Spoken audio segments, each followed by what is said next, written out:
اللہ رب العزت کا جو انبیاء کا قافلہ ہے وہ بڑا عظیم الشان قافلہ ہے اور بڑا عالی شان کارواں ہے،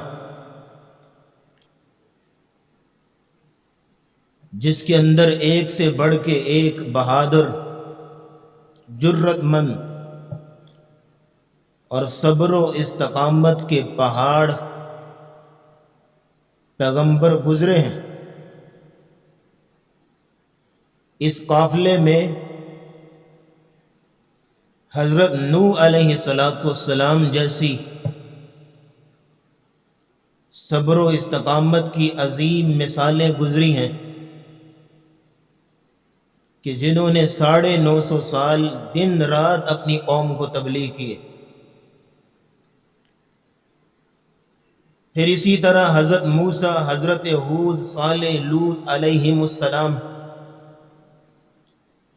یہ سارے توحید کے علم بردار گزرے ہیں کہ جنہوں نے توحید کے جھنڈے تھامے ہوئے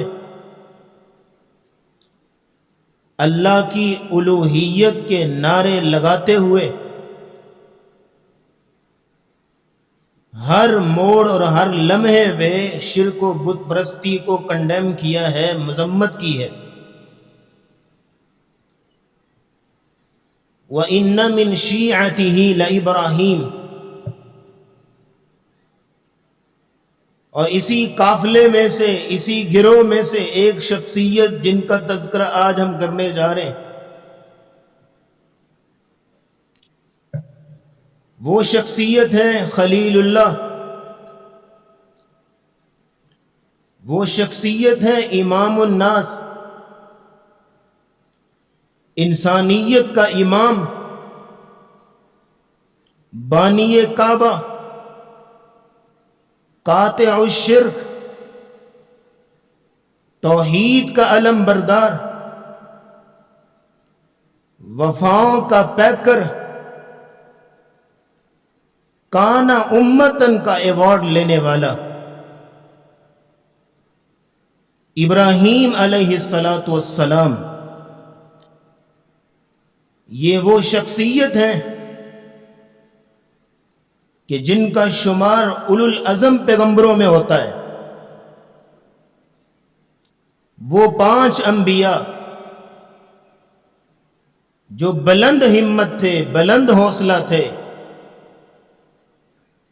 جنہوں نے اپنی تاریخ میں صبر و استقامت کی مثالیں قائم کی ہیں۔ حضرت نوح، حضرت ابراہیم، حضرت موسیٰ و عیسیٰ اور خاتم النبیین محمد الرسول اللہ صلی اللہ علیہ وسلم، یہ 5 اولو العزم پیغمبروں میں سے حضرت ابراہیم کا شمار ہوتا ہے۔ ایسی عظیم شخصیت کہ نگاہ بلند، سخن دل نواز، جاں پرسوز، یہی ہے رخت سفر میر کارواں کے لیے۔ یہ وہ شخصیت ہیں کہ جن کے بارے میں اللہ رب العزت نے تاریخ ساز جملہ بولا، ان ابراہیم کان امتن قانتا للہ حنیفا۔ ابراہیم اپنی ذات میں ایک پوری جماعت تھا۔ جو کام بڑی بڑی جماعتیں نہ کر سکیں، بڑی بڑی تنظیمیں نہ کر سکیں، وہ کام اکیلے ابراہیم نے کر دیے۔ ابراہیم علیہ السلام، ان کو ایک امت قرار دیا گیا، کیونکہ ایک امت کے اندر ہر طرح کے لوگ ہوتے ہیں۔ کچھ داعی بھی ہوتے ہیں، کچھ سپاہی بھی ہوتے ہیں، کچھ عبادت گزار بھی ہوتے ہیں اور کچھ جنگجو بھی ہوتے ہیں، کچھ سخی بھی ہوتے ہیں اور کچھ ولی بھی ہوتے ہیں۔ اور ابراہیم آل ان ون تھا، تمام صفات کا مجموعہ، اللہ کا مطیع اور فرما بردار. اور یہی وہ شخصیت ہے کہ جن کو ایوارڈ ملا وَاتَّخَذَ اللَّهُ إِبْرَاهِيمَ خَلِيلًا. ابراہیم علیہ السلام کو اللہ نے اپنا خلیل بنایا. محبت کے 10 درجے ہیں. سب سے آخری اور سب سے اعلیٰ درجہ مقام خلیلیت ہے جو اللہ تعالیٰ نے ابراہیم علیہ السلام کو دیا. صحیح البخاری کی حدیث ہے، جب نبی علیہ السلام نے معاذ بن جبل رضی اللہ تعالیٰ عنہ کو یمن بھیجا تھا معلم اور داعی بنا کے، تو انہوں نے وہاں جا کے فجر کی نماز پڑھائی تو سورۃ النساء تلاوت کی. جب اس آیت پہ پہنچے وَاتَّخَذَ اللَّهُ إِبْرَاهِيمَ خَلِيلًا، ابراہیم علیہ السلام کو اللہ نے اپنا خلیل چنا، خلیل بنایا ہے، تو ایک عام آدمی پیچھے کھڑا بول اٹھا لَقَدْ كَرَّتْ عَيْنُ أُمِّ إِبْرَاهِيمَ،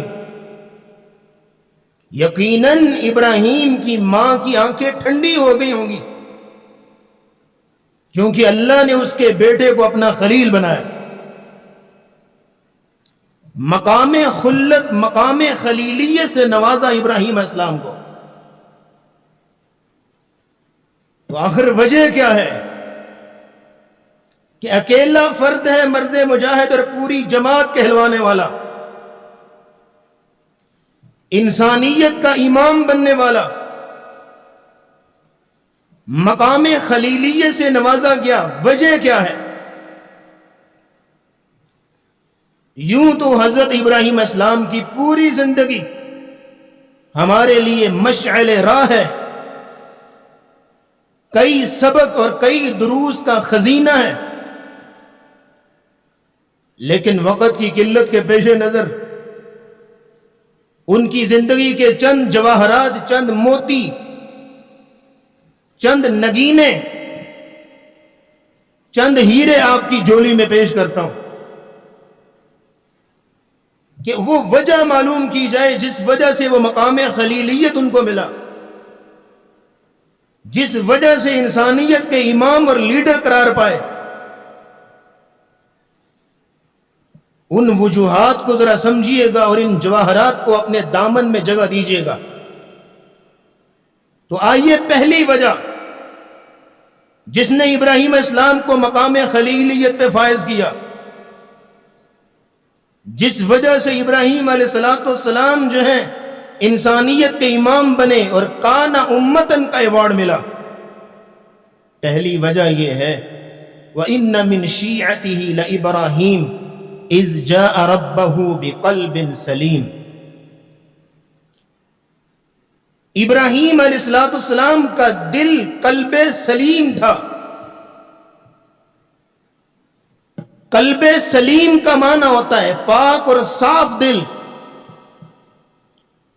قلب سلیم کا معنی ہوتا ہے کہ اللہ کی محبت، اللہ رب العزت کے تعلق سے جس دل کو اتنا مضبوط کر دیا گیا ہو، اللہ کی محبت کے جذبے میں جس دل کو اتنا سٹرونگ کر دیا گیا ہو کہ کوئی اور چیز بھی اللہ کی محبت پہ غالب نہ آ سکے. ایسا دل جو اللہ کی اطاعت و بندگی کی راہ میں حائل ہونے والی ہر رکاوٹ کو ٹھکرا دے. وہ چاہے اپنی خواہشات ہوں، وہ چاہے قریبی رشتہ دار ہوں، وہ چاہے کوئی بھی قیمتی چیز ہو. جیسے سلیمان علیہ السلام نے قیمتی گھوڑوں کو ذبح کروا دیا تھا. کیوں؟ کیونکہ وہ اللہ کی عبادت اور بندگی میں اللہ کی اطاعت کی راہ میں رکاوٹ بنے تھے. یہ قلب سلیم ہوتا ہے. اسی قلب سلیم کا حکم دیا اللہ نے ہمیں بھی. شب جمعہ کو آپ ہر دفعہ یہ آیت سنتے ہیں, یا ایھا الذین آمنوا لا تلہکم اموالکم ولا اولادکم عن ذکر اللہ. اے ایمان والو, تمہیں تمہارے مال اور تمہاری اولادیں کہیں اللہ کے ذکر سے غافل نہ کر دیں,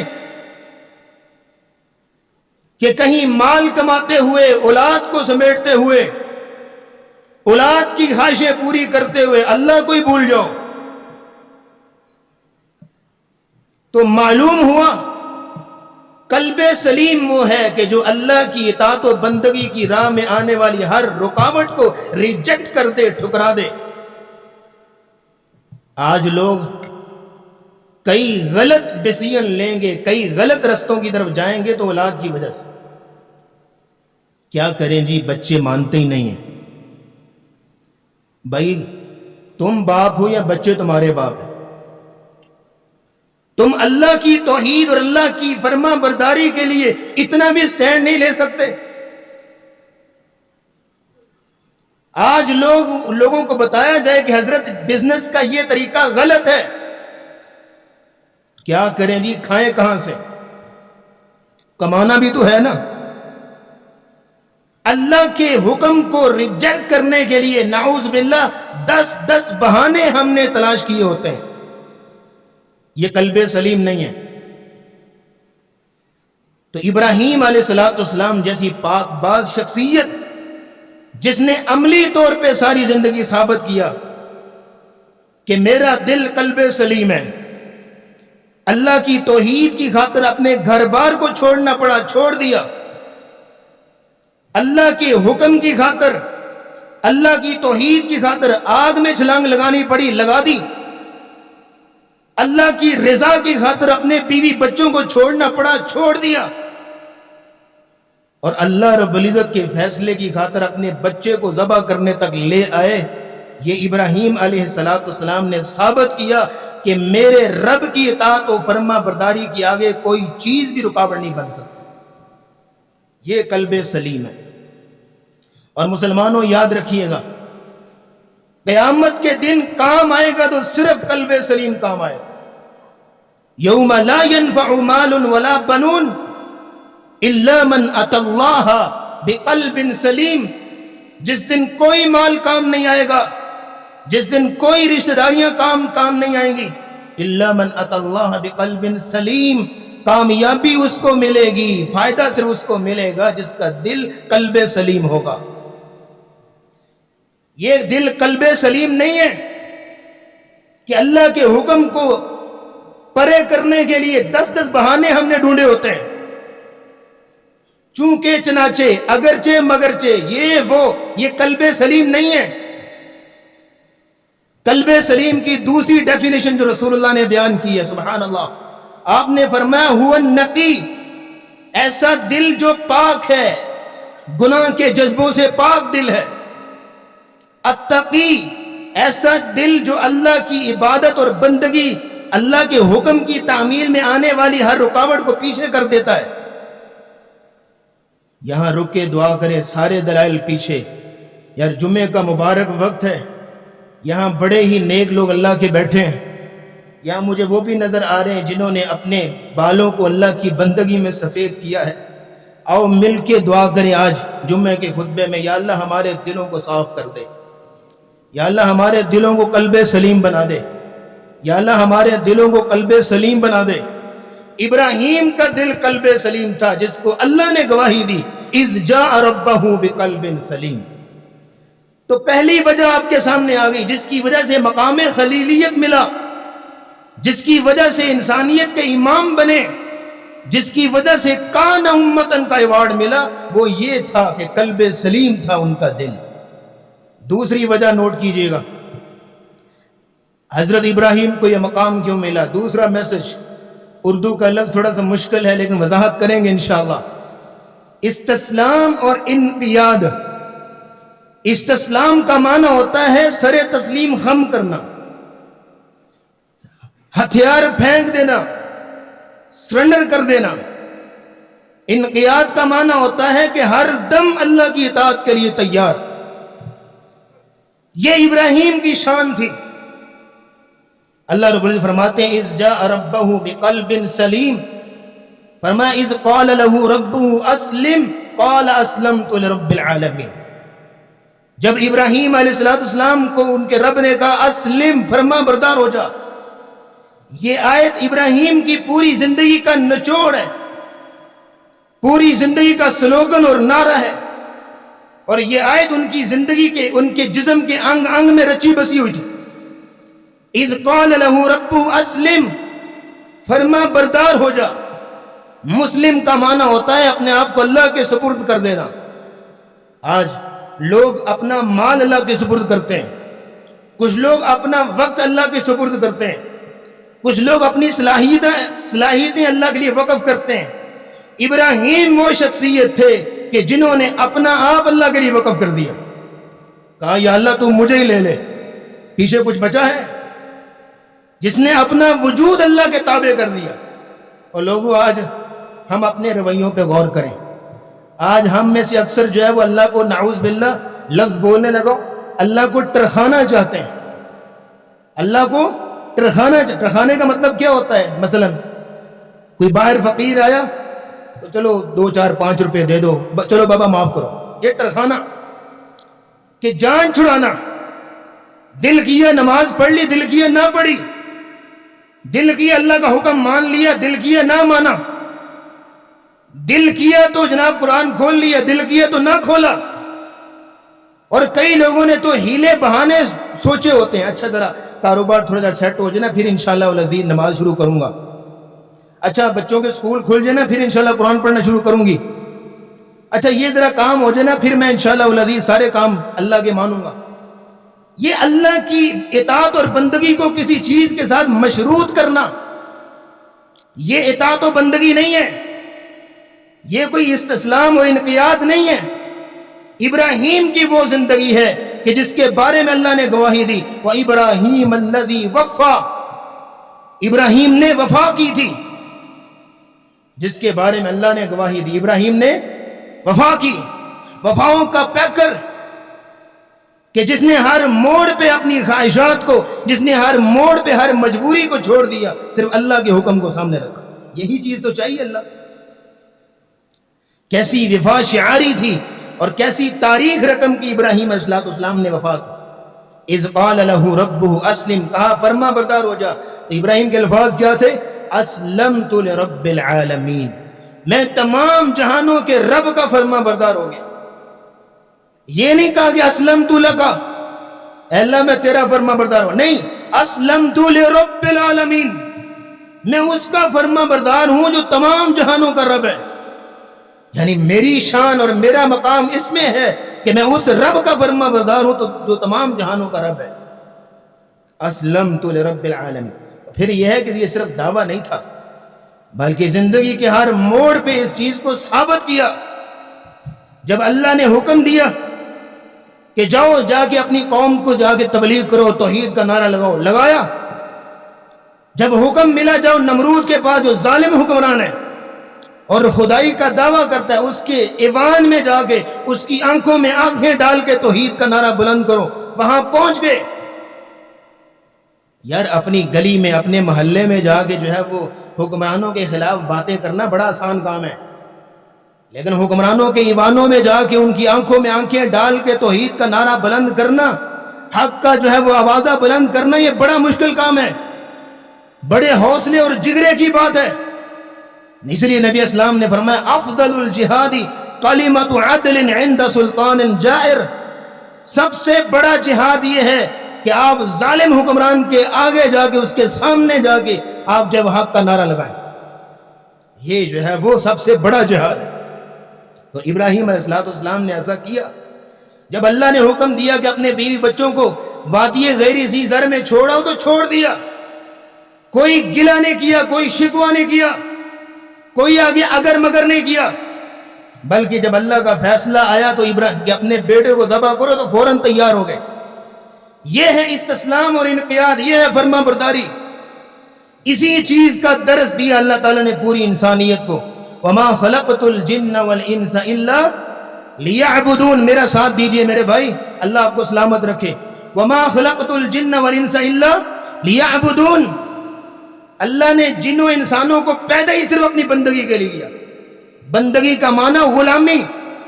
آج غلاموں کا تصور نہیں ہے، لیکن جب غلام ہوتے تھے ان کے بارے میں آپ جانتے ہیں کہ غلام اپنے آقا کی مرضی کے بغیر گھر سے باہر نہیں نکلتا تھا، گھر میں انٹر نہیں ہوتا تھا، کھانا نہیں کھا سکتا تھا، سو نہیں سکتا تھا اپنے مالک اور اپنے آقا کی مرضی کے بغیر۔ یہ غلام تو پیچھے کرو، آج تم جاب کرتے ہو، ملازمت کرتے ہو، آپ کا اپنا گھر ہے، آپ کے اپنے بچے ہیں، لیکن آپ اپنے اس باس کی اور جناب جس کے ماتحت کام کر رہے ہیں اس کی اجازت کے بغیر آپ اپنے گھر میں بھی نہیں جا سکتے۔ جب اس کی اجازت ہوگی تو آپ جائیں گے۔ تو یہیں پہ وہی بات ہے کہ اللہ رب العزت کی بندگی اور غلامی کا مطلب کہ قدم بھی اٹھائے تو اللہ کی مرضی کے مطابق، انسان جو ہے وہ اپنا ہاتھ بھی اٹھائے تو اللہ کی مرضی کے مطابق، اس کو کہتے ہیں فرما برداری۔ آج لوگ جو ہے وہ ویسے تو بڑے بڑے دعوے کریں گے، لیکن جب قربانی کی بات آئے گی، اللہ کے لیے کسی چیز کو چھوڑنے کی بات آئے گی، تو یہ انسان اپنی کسی عادت کو بھی نہیں چھوڑ سکتا، یہ انسان اپنے کسی خواہش کو بھی نہیں چھوڑ سکتا۔ 10 سال، 12 سال، جناب 20 سال ایک بری عادت کو اپنے گلے سے لگا کے بیٹھا رہتا ہے اور بوڑھا ہو جاتا ہے، لیکن وہ عادت اس کی نہیں چھوٹتی۔ اللہ کے لیے اس کی وہ عادت بھی نہیں چھوڑ سکتا وہ۔ یہ کوئی فرما برداری نہیں۔ تو ابراہیم کو مقام خلیلیت پہ نوازا گیا، ابراہیم اسلام کو کان امتن کا ایوارڈ ملا تو صرف اسی وجہ سے ملا کہ پہلے نمبر پہ ان کا دل قلب سلیم تھا، دوسرے نمبر پہ ان کا جو ہے وہ انہوں نے پوری زندگی اللہ کی وفا کی ہے، فرما برداری اور وفا شعاری سے انہوں نے زندگی گزاری۔ تو اللہ رب دعا ہے کہ اللہ رب العزت یہ چیز ہمارے اندر بھی پیدا فرمائے۔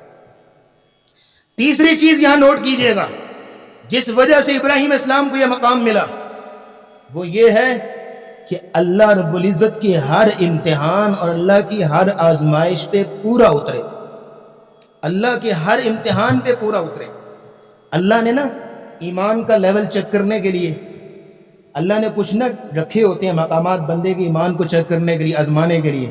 جیسے ابھی لائٹ گئی ہے نا تو آپ کا ایمان چیک کرنے کے لیے یہ کیا کرتے ہیں میرے بندے، تو اللہ نے ایمانی لیول چیک کرنے کے لیے کچھ مقامات رکھے ہوتے ہیں۔ سورہ عنکبوت میں آتا ہے وَلَقَدْ فَتَنَّ الَّذِينَ مِن قَبْلِهِمْ فَلَيَعْلَمَنَّ اللَّهُ الَّذِينَ صَدَقُوا وَلَيَعْلَمَنَّ الْكَاذِبِينَ۔ اللہ نے ہر دور میں اپنے بندوں کو جانچا ہے، پرکھا ہے، اللہ نے ان کے ایمان کو چیک کرنے کے لیے وہ مقامات ان کو ان مواقع سے گزارا ہے۔ پھر کیا ہوا؟ دودھ کا دودھ اور پانی کا پانی۔ فَلَيَعْلَمَنَّ اللَّهُ الَّذِينَ صَدَقُوا، جو ایمان میں سچے تھے وہ بھی نکھر کے ادھر آگے، وَلَيَعْلَمَنَّ الْكَاذِبِينَ، جو ایمان میں جھوٹے تھے وہ بھی سائڈ پہ ہو۔ اللہ ایمانی لیول چیک کرنے کے لیے آزماتا ہے۔ نبی اسلام کی حدیث ہے، سعد بن ابی وقاص رضی اللہ تعالیٰ عنہ بیان کرتے ہیں، آپ نے فرمایا جب صحابی نے پوچھا نا ایُّ الناس اشد بلاء، کہ سب سے زیادہ آزمائشیں کس پہ آتی ہیں، تو نبی اسلام نے فرمایا الانبیاء، سب سے زیادہ آزمائشیں، مصیبتیں، پریشانیاں نبیوں پہ آتی ہیں۔ پھر فرمایا کون؟ کہا ثم الامثل فالامثل، پھر ان کے بعد جو ہوتے ہیں، بلکہ آپ نے ایک معیار قائم کر دیا، فرمایا فیبتل الرجل علی حسب دینی، بندہ اپنے دین کے مطابق، اپنے ایمان کے مطابق آزمایا جاتا ہے۔ اگر ایمان مضبوط ہے تو آزمائشیں بھی مضبوط آئیں گی، اگر ایمان ڈھیلا ڈالا سا ہے، اگر ایمان جو ہے کمزور ہے تو آزمائشیں بھی اسی طرح کی آئیں گی۔ نبی اسلام نے فرمایا تو ان آزمائشوں کا فائدہ یہ ہوتا ہے کہ بہت زیادہ آزمائشیں اور مصیبتیں آتی ہیں، فما یبرح البلاء بالعبد حتی یترکہ یمشی علی الارض ما علیہ خطیہ، جب بندہ ان آزمائشوں سے گزر جاتا ہے تو وہ زمین پہ چل پھر رہا ہوتا ہے لیکن اس کے پلے ایک گناہ بھی نہیں ہوتا۔ اللہ ہر گناہ کو نکال دیتا ہے ان آزمائشوں کی وجہ سے۔ پھر یہ دیکھیے کہ آج دنیا میں مختلف جگہوں پہ نا میرٹ ہوتے ہیں، سلیکشن کے لیے، انتخاب کرنے کے لیے، کوئی عہدہ، کوئی ذمہ داری دینے کے لیے، کوئی منصب دینے کے لیے میرٹ ہوتے ہیں۔ جب بندہ اس میرٹ پہ پورا اترتا ہے، اس معیار پہ پورا اترتا ہے، پھر سلیکشن ہوتی ہے، پھر وہ مقام ملتا ہے۔ ظاہری ساری چیزیں دیکھ کے جو ہے وہ اللہ رب العزت کے ہاں بھی یہی چیز ہے کہ میرٹ دیکھتے ہیں۔ جب اللہ نے بھی کسی کو چننا ہو نا، اللہ بھی اس کے اندر استقامت چیک کرتے ہیں، اس کا حوصلہ، اس کا صبر چیک کرتے ہیں۔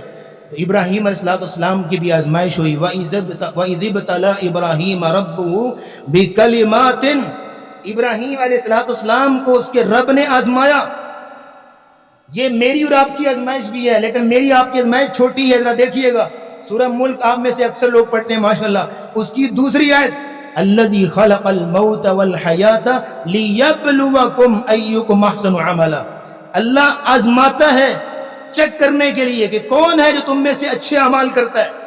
لیکن اللہ یہ ہماری آزمائش کے لیے لفظ کیا بولا؟ لیبلوکم، بلاء کا معنی ہے چھوٹی چھوٹی آزمائشیں، لیکن ابراہیم کے لیے لفظ بولا ابتلا. ابتلا کہتے ہیں کہ الٹ پلٹ کر پرکھنا، دائیں بائیں سے پرکھنا، جگہ جگہ پہ پرکھنا اور مختلف آزمائشیں ڈالنا. ہماری آزمائشیں لیبلوکم بلا، چھوٹی چھوٹی، اور ابراہیم کی آزمائشیں ابتلا، بہت بڑی بڑی آزمائشیں. اور ابراہیم علیہ السلام ان آزمائشوں میں پورے اترے. پہلی آزمائش ذرا نوٹ کیجئے گا، جب اللہ نے فیصلہ کیا کہ ابراہیم انہوں نے تجھے آگ میں پھینکنا ہے، تو ابراہیم علیہ السلام نے کسی بھی قسم کی کوئی جو ہے وہ وہاں پہ کیل کال نہیں کی، کوئی تاخیر نہیں کی. یار غصہ نہ کیجئے گا، آج ہم کئی نمازیں چھوڑ دیتے ہیں، گرمی بڑی ہے، روزہ چھوڑ دیں گے گرمی بڑی ہے، ہاں سردیوں میں وضو نہیں ہوتا، فجر کی نماز چھوڑ دیں گے ٹھنڈ بڑی لگتی ہے. تو ابراہیم اسلام کو دیکھو، آگ میں جانا ہے، کس کے لیے؟ اللہ کے لیے. ابراہیم جیسا ایمان ابراہیمی بنیے. مقام خلیلیت میں ملا تو ایسے نہ ملا، تم تھوڑی سی سردی کی وجہ سے وضو چھوڑ دو، تھوڑی سی گرمی کی وجہ سے نماز چھوڑ دو، روزہ چھوڑ دو، یہ کیسا ایمان ہے؟ ابراہیم کا ایمان چیک کیجیے. آگ میں جو ہے وہ ڈال دیا گیا، اور آگ بھی ایسی، انہوں نے 40 دن لگا کے جو ہے وہ لکڑیاں جمع کی، اور اتنی جو ہے وہ 60 ہاتھ جو ہے وہ لمبائی میں اور اسی طرح چوڑائی میں جو ہے وہ ایک عمارت بنائی جو کہ لکڑیوں کی گھڑی کی ہوئی تھی. اور لکڑیاں اس طرح جمع کی، وہاں کی عورتیں منت مانگتی تھیں کہ اگر مجھے شفا مل گئی تو میں ابراہیم کو جلانے کے لیے اتنی لکڑیاں جو ہے وہ ہبا کروں. عورتیں منتیں مانتی تھیں. پھر جو ہے وہ منجنیق میں ڈال کے پھینکا گیا، تو یہ جو ہے بارش کا فرشتہ آ رہا ہے، جبریل مدد کو آ رہے ہیں، ہم آپ کی مدد کریں، اگر آپ کہیں تو ہم بارش برسا کے ہم جو ہے وہ اس آگ کو بجھا دیں. تو ابراہیم علیہ السلام نے وہاں بھی کہا جس رب کی توحید کا علم بردار ہوں، اس کے علاوہ کسی اور کی مدد لوں، یہ میری توحید گواری نہیں کرتی، میرا رب میرے لیے کافی ہے. حسبی اللہ نعم الوکیل، مجھے میرا رب کافی ہے، مجھے میرے رب کے علاوہ کسی کی ضرورت نہیں ہے. اسی لیے کہا کان امتن، اکیلا پوری جماعت تھا. آگ میں ڈال دیا گیا. وہاں پہ البدایہ والنہایہ میں لکھا ہے، حافظ ابن کثیر لکھتے ہیں، ابراہیم اسلام نے جملہ بولا، یا اللہ انکا انت فی السماء واحد وانا فی الارض واحد، یا اللہ تو آسمانوں پہ اکیلا معبود ہے اور میں زمین پہ اکیلا عابد اور عبادت گزار ہوں، میری لاج. تو ابراہیم اسلام کی رسیاں ساری جل گئیں، ابراہیم کا ایک بال بھی نہ جل سکا. ابراہیم اسلام کے والد نے کہا تھا نعم الرب ربک یا ابراہیم، ابراہیم تیرا رب تو کتنا کمال کا ہے کہ رسیاں ساری جلا دیں اور تیرا ایک بال بھی نہیں جلایا. جب کوئی شخص اللہ کے لیے کسی میدان میں کودتا ہے تو اللہ اس کو کبھی ضائع نہیں کرتا. کبھی اللہ کے لیے کسی میدان میں کود کے دکھا تو صحیح، تو ذرا سی تکلیف پہ اللہ کا حکم سب سے پہلے پیچھے کرتا ہے. ذرا سی ریشو جو ہے کاروبار میں تھوڑی سی نیچے آ جائے، سب سے پہلے تو صدقہ بند کرتا ہے. یہ کیسا ایمان ہے؟ کبھی اللہ کے لیے میدان میں کود کے دکھا تو صحیح، کبھی انسان اللہ کے لیے کسی چیز کی قربانی دے تو صحیح. یہ ابراہیم علیہ السلام کی شان تھی، کیسے ان کو کچھ ہو سکتا تھا؟ مدعی لاکھ برا چاہے، کیا ہوتا ہے وہی ہوتا ہے جو منظور خدا ہوتا ہے. جو شخص اللہ کے لیے میدان میں کودے، اللہ اسے کبھی ضائع نہیں کرتا. دوسری بات نوٹ کیجئے گا، جب یہ بہت بڑی آزمائش تھی کہ بڑی مدتوں بعد اللہ تعالیٰ نے گھر میں پھول کھلا ہے، بڑی مدتوں کے بعد بیٹا ملا ہے، اور حکم ہو گیا کہ اس بیٹے کو جا کے وادی غیر ذی زرع میں چھوڑا. تو وہاں پہ کوئی گلہ نہیں کیا، کوئی شکوہ نہیں کیا، یا اللہ وہاں تو وسائل ہی کوئی نہیں، یا اللہ وہاں تو سایہ بھی کوئی نہیں، وہاں تو کھانے پینے کو کچھ نہیں ہے، میں کیسے میرے بچے وہاں رہیں گے، بیوی کیسے رہے گی؟ کوئی سوال نہیں کیا، کوئی آگے چونکے چناچے نہیں ہے. اللہ کا حکم ہوا اسلمت لرب العالمین، سر تسلیم خم، بیوی کو ساتھ لیا، بچے کو ساتھ لیا، ایک تھیلے میں جو ہے وہ کھجوریں ہیں کچھ، اور ساتھ لیا، اور وہاں وادی غیر ذی زرع میں چھوڑ کے، اور کچھ بھی نہیں کہا، واپس چل پڑے. بیوی دیکھ رہی ہے کیا ہوا، آپ کدھر جا رہے ہیں؟ پیچھے آوازیں دے رہی ہے. تو واضح دیتے ہوئے ابراہیم اسلام پیچھے مڑ کے بھی نہیں دیکھ رہے کہ اہل خانہ کی محبت اللہ کی محبت پہ غالب نہ آ جائے، پیچھے مڑ کے بھی نہیں دیکھا، چل پڑے۔ بیوی پیچھے آگے کہتی ہے اللہ امر ان تترک ہا ہنا، کیا اللہ نے حکم دیا کہ ہمیں یہاں چھوڑ کے جائیں؟ کہا اور بولے بھی نہیں، اشارہ کیا نعم ہاں اللہ نے حکم دیا ہے۔ تو بیوی بھی تو ابراہیم کی تھی نا، کہا اذن لا یضیعن اللہ، ایمان یہ تھا۔ آج تو جناب اتنے وسائل ہیں گھر میں، ہر قسم کی ضرورت کا سامان موجود ہے، لیکن نعوذ باللہ من ذالک ایسی عورتیں بھی ہمارے معاشرے میں ہیں کہ ہر وقت خامد کی ناشکری، ہمیں کیا ملا، یہ نہیں ملا، وہ نہیں ملا، یہ نہیں ملا، وہ نہیں ملا، اتنی جو ناشکری کے کلمات دن بھر۔ ابراہیم علیہ السلام کی جو بیوی ہیں وہ 50-60 سالہ کو تجربے کاری خاتون نہیں ہے، 22-20 سال کی جو نوجوان لڑکی ہے، اور اس کا ایمانی لیول چیک کرے۔ کہا اگر اللہ نے حکم دیا ہے اذن لا یضیعن اللہ، پھر آپ خوش ہو کر جائیے، اللہ ہمیں کبھی ضائع نہیں کرے گا۔ یہ ایمان تھا۔ اور پھر جو ہے وہ جب وہ کھجوریں بھی ختم ہو گئیں، ایک مشکیزہ پانی کا وہ بھی ختم ہو گیا۔ اب یہاں اس گرمی میں آپ محسوس کریں گے اب انشاءاللہ اس صحرا کی گرمی، اور جہاں کوئی سایہ نہیں ہے، اجاڑ بیابان کالے پہاڑ اور زیر آسمان سامنے سورج، کیسے اپنے بچے کے ساتھ، وہ بچہ جو بولتا نہیں چلتا پھرتا نہیں ہے، نوزائیدہ بچہ، اور پانی پینے تک نہیں ہے، وہ دائیں بائیں کبھی ادھر بھاگ، کبھی صفا پہ کبھی مروہ پہ۔ اللہ کو وہ ادا اس کی اتنی پسند آئی کہ آج تک آپ میں سے کوئی شخص اس وقت تک اپنا عمرہ جو ہے وہ مکمل نہیں کر سکتا، اپنا حج مکمل نہیں کر سکتا جب تک حضرت حاجرہ کی کاپی نہیں کرتا اور صفا مروہ کی صحیح نہیں کرتا۔ ایسا ہی اللہ رب العزت اعزاز دیا کہ اس عورت کے چلنے اور دوڑنے کے انداز کو اللہ نے حج کا رکن بنا دیا ہے۔ آپ کا حج قبول نہیں ہے، عمرہ قبول نہیں ہے جب تک آپ وہاں بھی حضرت حاجرہ کی کاپی نہیں کرتے۔ ایک عورت کو اللہ تعالیٰ نے آئیڈیل بنا دیا، کیوں؟ ایمان کی وجہ سے، اس کا اپنے رب پہ ایمان تھا، اور حضرت ابراہیم علیہ السلام اس امتحان میں پورے اترے اور اس آزمائش میں پورے اترے۔ آخری بات سنیے گا، یہ بات ختم کرتے ہیں۔ یہ تیسری چیز ہے، ابراہیم اسلام کو مقام خلیلیت پہ نوازا گیا۔ نمبر 1 کیا ہے؟ قلب سلیم تھا۔ نمبر 2 کیا ہے کہ وفا اور فرما برداری۔ نمبر 3 کیا ہے؟ آزمائشوں پہ پورا اتر رہے ہیں، اور آزمائشوں پہ پورا اترنے کے حوالے سے یہ آخری بات سنیے گا کہ جب اللہ کا فیصلہ آیا کہ اپنے بیٹے کو قربان کر دیجئے تو فوراً اپنے بیٹے کو ساتھ لیا۔ یا بنیا انی ارا فی المنام انی اذبحک فانظر ماذا تری، کہ اللہ کا حکم آیا، میں نے خواب میں دیکھا کہ تجھے ذبح کر رہا ہوں، تو بتاؤ تیرا کیا فیصلہ ہے؟ یا ابت افعل ما تؤمر، بیٹا بھی اسماعیل کا تھا۔ یہ فیضان نظر تھا یا کہ مکتب کی کرامت تھی؟ سکھائے کس نے اسماعیل کو آداب فرزندی؟ فوراً تیار ہوئے، چل پڑے ساتھ۔ حضرت جی کسی جگہ پہ پارکنگ کے لیے، وہاں پکنک کے لیے نہیں جانا، وہاں پہ بار ریفریشمنٹ کے لیے نہیں جانا جو خوشی خوشی اپنے باپ کے ساتھ جا رہا ہے۔ اپنے گلے پہ چھری چلوانی ہے، ذبح ہونا ہے، اور بیٹا 10-12 سال کا ہے، کوئی میچور بھی نہیں ہے، 10-12 سال کا بچہ ہے، فوراً چل پڑا۔ اللہ کا حکم ہے چل پڑے، کیونکہ ان کی گٹی میں یہ بات شامل تھی کہ جس وقت اللہ کا حکم ہے فوراً چل پڑنا ہے۔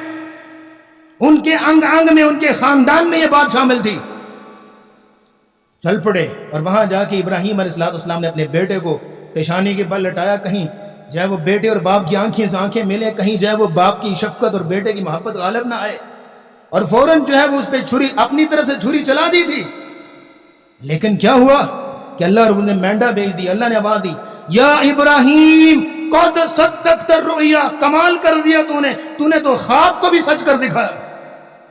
بیٹے کو ذبح کرنا حکم نہیں تھا اللہ کا، خواب آیا تھا، اور نبی کا خواب بھی اللہ کی طرف سے ہوتا ہے نا، تو فوراً جو ہے چل پڑے۔ تو آج وہاں پہ مینڈا ذبح ہوا ابراہیم اسلام کے ہاتھوں، آج جو ہے وہ ہزاروں نہیں لاکھوں جہاں مسلمان موجود ہیں، کروڑوں، وہ کیا ہے اللہ ابراہیم علیہ السلام کے اسی سنت کو زندہ کرتے ہیں اور قربانی کرتے ہیں۔ اور نبی اسلام نے فرمایا من سن سنتا فی الاسلام حسنہ، جو شخص ایک سنت قائم کرتا ہے، شروع کرتا ہے، فلہ اجرھا واجر من عمل بها، اور اس بندے کو تمام لوگوں کو جو اجر ملتا ہے وہ اس بندے کو بھی ملتا رہتا ہے جس نے وہ کام شروع کیا تھا۔ آج کروڑوں اربوں مسلمان جو ہیں وہ قربانیاں کرتے ہیں، ہر سال کرتے ہیں، ان ساری قربانیوں کا اجر کس کے نام اعمال میں جا رہا ہے؟ ابراہیم اسلام۔ اس نے اس چیز کو ایجاد کیا. تو انشاءاللہ العزیز 3 نکات ہو گئے ابراہیم السلام کی شان، ان کی سیرت کے. اگلی مجلس میں آگے شروع کریں گے. وآخر دعوانا الحمدللہ رب العالمین.